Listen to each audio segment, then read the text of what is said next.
Hey guys, it's Spider Pig here. So a couple of you have been asking me how I actually do anything when I have the Oculus Rift on and I'm flying. So I figured I'll make a little video, show you my cockpit and how I kind of do things when I'm flying with the Oculus Rift. So let's start from the right here. Over here we have the A10 startup module, which I built, and it has its own USB controller, has tons of switches and buttons to kind of get everything going. And this can be configured for any other aircraft as well. It doesn't have to be the A10.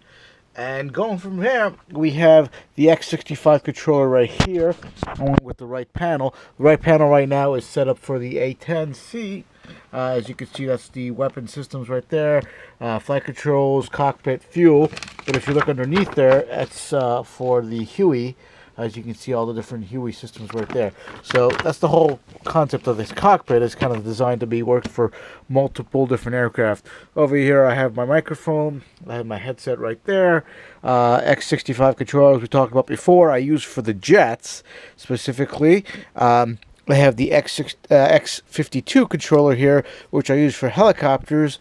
And I also have the SATEC pedals here as well. Now for helicopters, I built this collective right here, which goes up and down, has a whole bunch of buttons right here, switches as well. I recently find that I need to tweak it a little bit because it's less sensitive than it used to be, and it kind of you have to configure it. Over on the left panel, we have, again, this is for the A10C, autopilot, light systems, night vision, and the different radios, along with the throttle right here, which is a really nice throttle. So let me just move this closer. Now over here is kind of the secret panel here that I built recently for the Oculus Rift. Right here we have an arcade joystick, which I use for gears up, gears down, flaps down, and flaps up. And then these I specifically use for either the kneeboard functions or with the helicopters, I use it for the start motor kind of thing.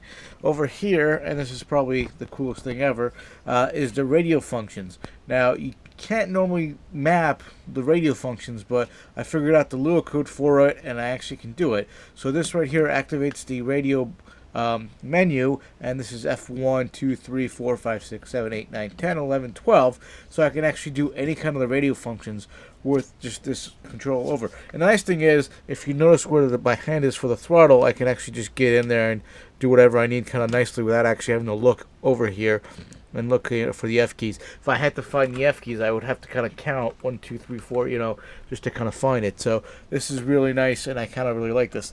Now, with this panel, it was originally designed to mimic the L39 panel that's in front of the flight stick, because whenever I needed to flick the switches for it, you'd have to move the stick left or right because I couldn't get around it. So I kind of built this panel with that in mind, but obviously I use it for a lot more. So the top row I kind of use for most aircraft, like the Flaming Cliffs 3 aircraft, to kind of start them up. So with the F-15, this will be the electronics, engine start, navigational lights, I forget what other lights this one is, and then canopy, and then this would be the radar system. With the, I think the only other different one is the Su-27, and that's electronics basically, left engine, right engine, lights, and then canopy, and then again this is the radar system. And again, I can use this for any different aircraft. I can specify different things. Now, when I fly with the Oculus Rift, I always have my trackball with here, so I can actually use it to control things and click on things within the flight simulator itself. So the thing is, with most of the older aircraft, it's tough to kind of be able to look at something and click on it. You kind of have to close one eye or close the other eye. Thankfully, with some of the newer models, you don't have to do that, and it's easier to click on different switches. So that's pretty much it, how I fly with the Oculus Rift.